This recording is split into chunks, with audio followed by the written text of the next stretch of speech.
Bonsoir à tous, quatrième vidéo. Ce soir, on va parler un petit peu de quelque chose de beaucoup plus global, de plus basique, on va dire.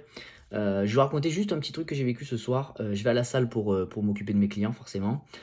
Je croise un mec qui fait du terre. Et globalement, sa technique, forcément, elle n'est pas monstrueuse, mais voilà, il y a des choses à dire. Donc j'y vais, je commence à discuter avec lui un petit peu, il me raconte un petit peu son parcours. Il me dit que ça fait un mois qu'il a commencé la salle, et que ça fait une semaine qu'il veut se mettre à la compète en force, donc en force athlétique. Donc, il m'explique qu'il a une échéance, qu'il s'est inscrit à une compétition en janvier.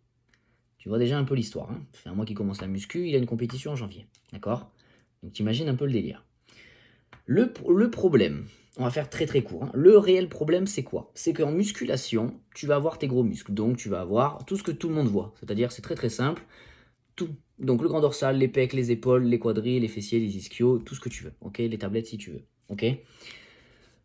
Le problème c'est que tu vas avoir plein d'autres choses. C'est-à-dire que tu vas avoir les muscles érecteurs du rachis que tu vas pas voir. Tu vas avoir l'engagement au niveau du transverse. Tu vas pas voir la rotation interne et la rotation externe au niveau des bras, la rotation interne et la rotation externe au niveau des jambes, la mobilité au niveau de la cheville, la mobilité au niveau des hanches, la mobilité au niveau des épaules. C'est tout ça, c'est des choses qui sont annexes à la musculation que tu vas développer petit à petit, généralement.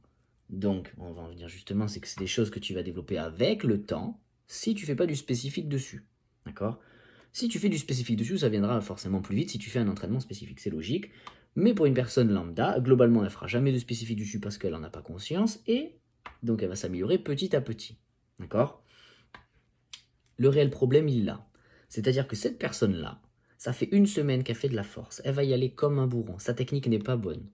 Son squat était, on va pas dire désastreux, mais j'ai envie de le dire. Et son bench était pas horrible non plus, d'accord? Mais c'est le même principe. C'est-à-dire que s'il continue, il va se blesser. C'est aussi simple que ça. C'est-à-dire que là, ça compète. Si je t'ai pas allé le voir, vraiment sans mentir, ça compète, il a fait jamais, il se blesse à 100%. Il faut vraiment le voir comme ça. Donc, ce que je conseille moi à des personnes comme ça, si une personne veut bourriner, veut faire de la compète très tôt et se lancer très tôt et dans des choses comme ça, soit deux solutions. Elle investit au taquet de temps, c'est-à-dire qu'elle va faire 3 séances au moins de musculation, plus 2 séances par jour de mobilité. Et je pèse mes mots là-dessus. C'est le plus important en musculation. Si tu es bloqué de base par ta mobilité, par ton corps, tu vas forcément te blesser. Ou il va falloir que tu limites tes amplitudes. Et si tu limites tes amplitudes, c'est que forcément il va y avoir un petit souci derrière. D'accord? Soit, tu sais que forcément en compétition en haltéro ou en force athlée, tu vas avoir des accessoires. Des combis, des genouillères en fonction des trucs, des comment ça s'appelle, des ceintures par exemple, d'accord? Donc qu'est-ce qu'on fait? Ben moi je vais lui proposer directement de foutre des genouillères, de foutre des ceintures, de foutre des chaussures d'haltéro. En fait, tous ces accessoires-là vont t'aider à, à passer outre un peu ta mobilité, ok? Et à passer outre ton renfort basique, tout ton basique, ok?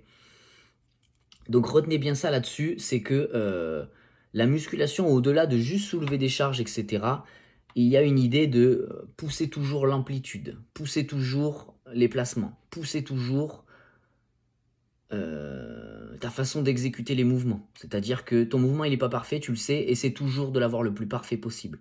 Même si ça te gêne, même si tu ne te sens pas à l'aise, fais-le. Parce que tôt ou tard, tu vas le payer. C'est aussi simple que ça. Pensez que là, le corps, on lui met des contraintes, plus on lui met des contraintes de placement, d'accord?